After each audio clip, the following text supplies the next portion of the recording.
हर महादेव दोस्तों। हर दिन की तरह आज भी शौच स्नान आदि करके प्राणायाम किए। उसके बाद दोस्तों नेत्रबंद, कपालभाति, योगासन, ये सब दोस्तों हर दिन की तरह आज भी व्यायाम करके उसके बाद दोस्तों नाम जप किए। दोस्तों ये सब शुरुआत में सूर्योदय से पहले कर लेने से हमारी पूरी दिनचर्या बेहतरीन और सुखद और अच्छे से व्यतीत होता है। और दोस्तों ये सब करने के बाद मैं पहुंच चुका शिवालय। शिवालय में महादेव जी का दर्शन करके उसके बाद दोस्तों मैं निकल पड़े यात्रा पर, महाकुंभ की यात्रा पर। उसके बाद दोस्तों ऑटो पकड़ने के पश्चात फिर मैं स्टेशन पहुंच गया। उसके बाद दोस्तों पता लगा 7 घंटा ट्रेन लेट है। उसके बाद दोस्तों मुझे नींद आ रही थी। रातों में नींद मुझे दोस्तों बहुत ज़्यादा ही लगता था, तो मैं फिर वहीं पर चादर डालकर सो गया। और सोने के बाद दोस्तों मैं उठा और ट्रेन का आने का यहाँ पर इंतज़ार कर रहा था। उसके बाद दोस्तों ट्रेन आई, फिर मैं ट्रेन में बैठ गया। दोस्तों ट्रेन में बहुत ही ज़्यादा भीड़ था, आप देख सकते हैं। मैं यहाँ पर खड़ा था, किसी भी तरह दोस्तों एडजस्ट करके यहाँ पर खड़ा हूँ दोस्तों, बहुत ही ज़्यादा। उसके बाद दोस्तों कुछ देर के बाद मुझे थोड़ा जगह मिली, जिससे मैं ऊपर बैठ गया। उसके बाद दोस्तों इधर भी बहुत सारे लोग मेरे ही बगल में सोए हुए थे और बैठे हुए थे। महाकुंभ की इस अद्भुत यात्रा में दोस्तों बहुत सारे व्यक्ति कष्ट दुख झेलकर भी वहाँ पर जाना पसंद करते हैं। और यहाँ पर दोस्तों लड़ाई भी हो गया था आपस में बैठने की। और उसके बाद दोस्तों थोड़ी ही देर बाद पता चला किसी का सामान चोरी हो गया, जिसमें हमारे आर्मी वाले भाई को दिल से सल्यूट है, जिन्होंने चोर को पकड़ा और उसका सामान को सही जगह पर, और जो व्यक्ति का सामान खोया हुआ था उसको वहां तक पहुंचाने में बहुत ही ज़्यादा मदद किया। ये दोनों भाई को दिल से धन्यवाद है, क्योंकि दोस्तों आर्मी जो होता है हमारे देश का रक्षक, बहुत ही हमारे लिए मददगार साबित होता है। दोस्तों इसको दिल से सल्यूट है आर्मी वाले भाई के लिए, धन्यवाद। उसके बाद दोस्तों मैं ट्रेन को पकड़कर पहुंच चुका इस पावन यात्रा को पूरा करने के लिए। फिर दोस्तों मैं यहाँ पर पहुँच गया। उसके बाद दोस्तों यहाँ से नीचे उतरना होता है, जहाँ से गाड़ी पकड़कर आगे यात्रा कुंभ की यात्रा के लिए जाना होता है। उसके बाद दोस्तों मैं नीचे उतरा। उसके बाद कुछ दूर पैदल चलने के बाद फिर मैं ऑटो को पकड़कर फिर महाकुंभ की यात्रा के लिए निकल पड़े। उसके बाद दोस्तों मैं पहुँच गया इस यात्रा को, यहाँ से लगभग 2-3 किलोमीटर आगे त्रिवेणी घाट है। उससे पहले मैं उतरकर दोस्तों पैदल की यात्रा प्रारंभ किए, जहाँ पर कि आप देख सकते हैं बहुत ही बेहतरीन नज़ारा देखने को मिल रहा है। उसके बाद दोस्तों चलते चलते आप देख सकते हैं बहुत सारे व्यक्ति अलग अलग प्रकार की भगवान को, ईश्वर से मिलने के लिए यात्रा को प्रारंभ कर रहे हैं। उसके बाद दोस्तों मैं भी साधु संत का दर्शन करते हुए आगे निकल पड़े। उसके बाद दोस्तों मैं इस पावन यात्रा प्रयागराज में पहुंच चुके, आप देख सकते हैं। और भीड़ों की संख्या बढ़ती ही जा रही थी दोस्तों। मैं चलते मैं बहुत सारे व्यक्ति को देख रहा था, जो कि बहुत ही ज़्यादा यहाँ पर भीड़ देखने को मिल रहा। और जैसे जैसे आप आगे बढ़ते हैं वैसे वैसे भीड़ की यात्रा भी बढ़ती है। मैं दोस्तों इस भीड़ की यात्रा को में चलते फिर मैं दोस्तों आगे निकल पड़े। उसके बाद दोस्तों पीछे देख सकते हैं बहुत सारे व्यक्ति इस कुंभ की नगरी में, इस त्रिवेणी घाट में स्नान करने के लिए जाते हैं। और यह दोस्तों बहुत ही शुभ की बात है, कि सौभाग्य की बात है कि मैं यहाँ पर पहुँच चुका इस महाकुंभ की नगरी में। उसके बाद दोस्तों यहाँ पर से लगभग 2 किलोमीटर आगे है कुंभ की त्रिवेणी घाट, जहाँ पर स्नान होता है। उसके बाद दोस्तों उससे पहले मैं थोड़ा प्रसाद ले लिए, जो कि वहाँ पर अर्पण करना है और प्रभु से। उसके बाद दोस्तों मैं पहुँच चुका इस महाकुंभ की त्रिवेणी घाट पर, जहाँ पर स्नान किया जाता है। वहाँ पर पहुंचने के पश्चात दोस्तों मैं अंदर में डुबकी लगाने के लिए पहुंचा। उसके बाद दोस्तों मैं अपने वस्त्र को उतार कर उसके बाद इस पावन, इस सुंदर, पवित्र इस महाकुंभ की यात्रा को, उसके बाद दोस्तों मैंने सबसे पहले जल को अर्पण किए। जल को अर्पण करके उसके बाद दोस्तों मैं प्रणाम करके उसके बाद दोस्तों मैंने लगाई डुबकी। लंबी डुबकी लगाने के बाद दोस्तों लंबी डुबकी दोस्तों अपने समर्थता के अनुसार आप लगा सकते हैं। उसके बाद दोस्तों मेरे साथ बहुत सारे व्यक्ति भी यहाँ पर स्नान कर रहे हैं, आप देख सकते हैं। उसके बाद दोस्तों मैं अच्छी तरह से स्नान करने के लिए मैं फिर अपने इसमें दोस्तों लंबी डुबकी लगाने से आपका पूरी माइंड पूरी तरह से दोस्तों शांत और बहुत ही प्रसन्न रहता है और पूरे माइंड आपका पूरी सकारात्मकता रहता है। और दोस्तों खास करके इस पावन नगरी में डुबकी लगाने का मज़ा ही कुछ अलग होता है। तो दोस्तों इसी के साथ फिर मैं तरोताज़गी रखने के लिए अपने बॉडी को भी आसपास जल से भिगोए। उसके बाद दोस्तों 6-7 डुबकी लगाए लगातार।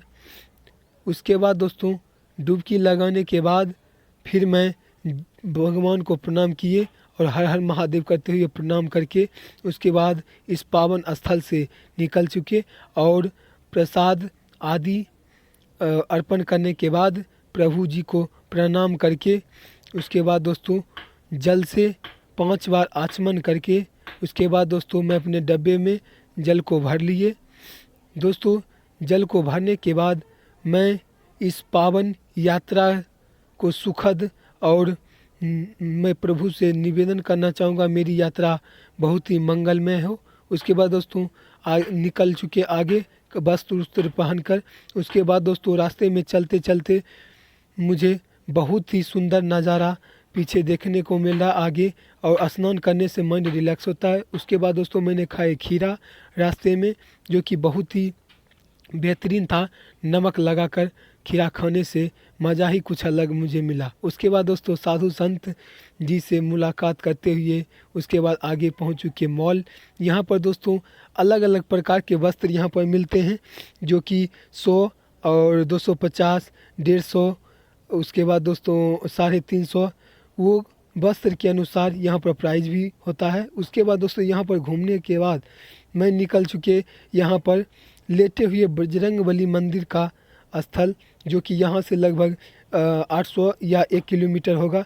उसके बाद दोस्तों इस पैदल यात्रा करते करते फिर मैं पहुँच चुका यहाँ पर लेटे हुए बजरंगबली जी का मंदिर। उसके बाद दोस्तों आप देख सकते हैं यहाँ पर बजरंगबली का मंदिर, लेटे हुए बजरंगबली को प्रणाम, जय श्री राम। उसके बाद दोस्तों फिर वहाँ से कुछ किलोमीटर दूर महादेव जी का मंदिर पहुँच चुके जहाँ पर महादेव जी का बहुत ही सुंदर तस्वीर मुझे देखने को मिला और यहाँ का स्थल भी मुझे बहुत ही अच्छा लगा। और आसपास देख सकते हैं बहुत ही अच्छे से स्वच्छता का यहाँ पर व्यक्ति ध्यान रखते हैं। उसके बाद दोस्तों यहाँ पर मैं पहुँचकर और महादेव जी को प्रणाम करते हुए गौशाला वो उसी के बगल में था, वहाँ पर गौ माता को प्रणाम किए और साधु संत को भी प्रणाम करके गौशाला का तस्वीर देखते हुए फिर मैं दोस्तों यहाँ पर पहुँच चुके त्रिवेणी घाट प्रयागराज के बांध के पास जगदीश मंदिर। यहाँ पर दोस्तों बहुत ही ज़्यादा ये भी मंदिर मुझे देखने को मिल रहा है। यहाँ पर दोस्तों बहुत सारे व्यक्ति भी यहाँ पर आते हैं और क्योंकि यहाँ पर दोस्तों घाट का ही जस्ट बगल में यह मंदिर है तो यहाँ पर भी लोग आते हैं और इनका दर्शन करते हैं। उसके बाद दोस्तों आप देख सकते हैं गणपति जी का इसी जगदीश मंदिर में देखने को मिला। उसके बाद महादेव, नंदी, माता पार्वती, उसके बाद दोस्तों श्री कृष्ण राधा, उसके बाद माता दुर्गा, ये सब इसी मंदिर के अंतर्गत आते हैं। उसके बाद दोस्तों भैरव, काल भैरव, ये बजरंगबली, महादेव, ये सभी दोस्तों इस जगदीश मंदिर में त्रिवेणी घाट के निकट यह मंदिर है।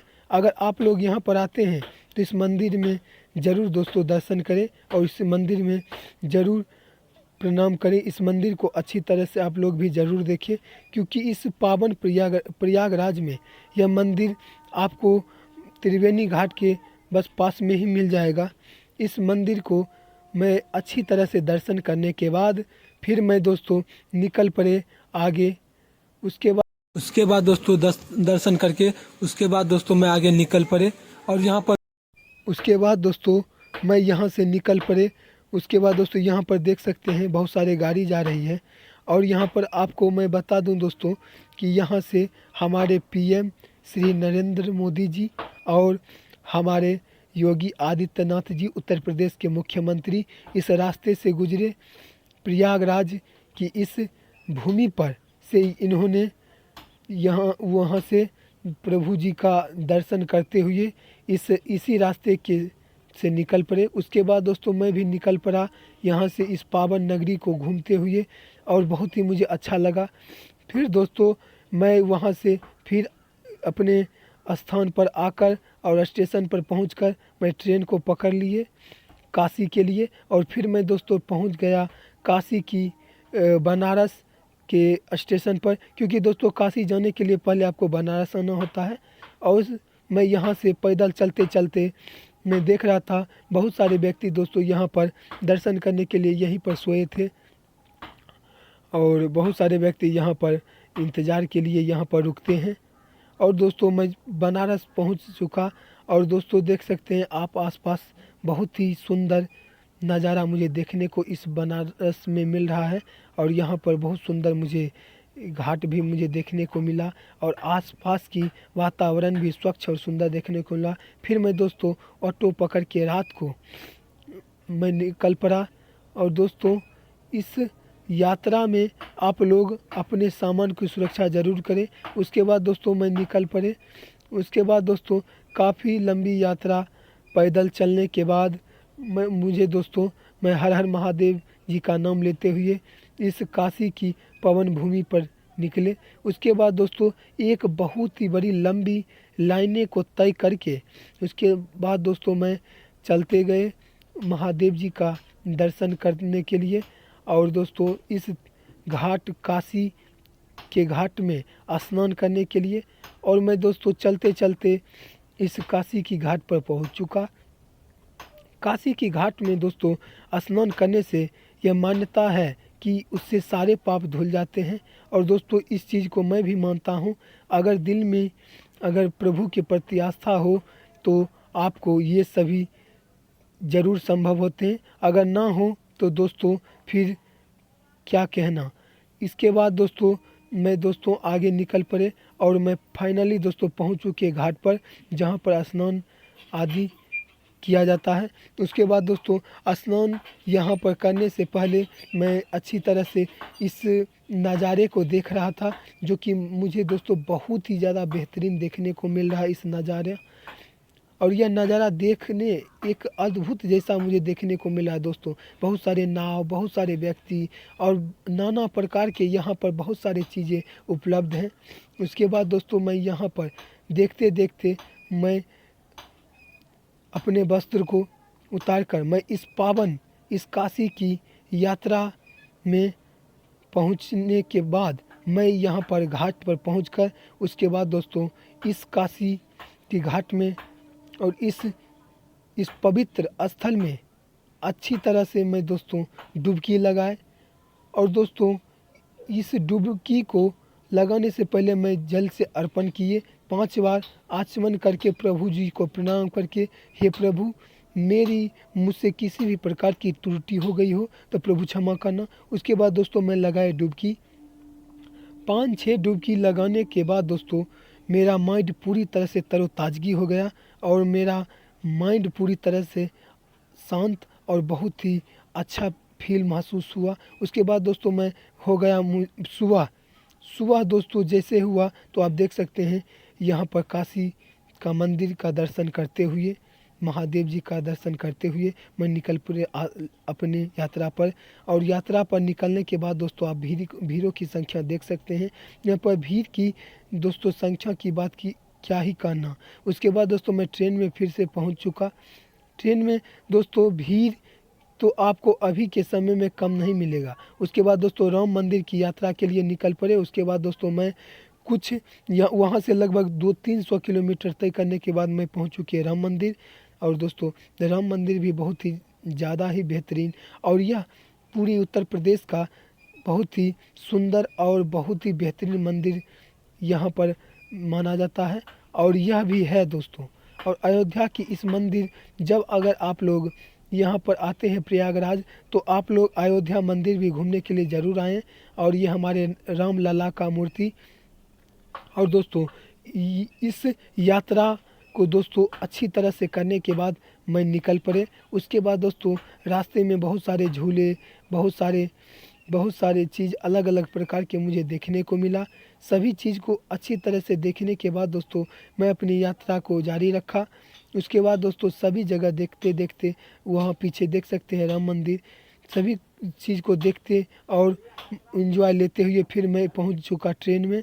ट्रेन को पकड़कर उसके बाद दोस्तों मैं अपनी यात्रा के लिए, अपने घर की यात्रा के लिए निकल पड़े। उसके बाद दोस्तों उससे पहले मैं लिफ्ट को पकड़कर उसके बाद दोस्तों मैं पटना पहुंचा। पटना में दोस्तों भोजन करके, यहाँ पर 70 रुपया 80 रुपये प्लेट आपको भोजन दिया जाता है, जिसमें चावल, सब्जी, थोड़ा सलाद। खाने के बाद दोस्तों मैं सो गया। सोने के बाद दोस्तों ट्रेन, हर हर महादेव बोलते हुए ट्रेन को पकड़ लिए। उसके बाद दोस्तों पटना से मैं ट्रेन को पकड़कर और सोकर इस यात्रा को अंत करते हुए मैं अपने घर की ओर चल पड़ा। उसके बाद दोस्तों 3-4 घंटा इंतज़ार करने के बाद दोस्तों पटना से मैं पहुंच चुका। के बाद दोस्तों न्यू बरौनी से घर। इसी के साथ होता है यात्रा ख़त्म। यहीं पर हर हर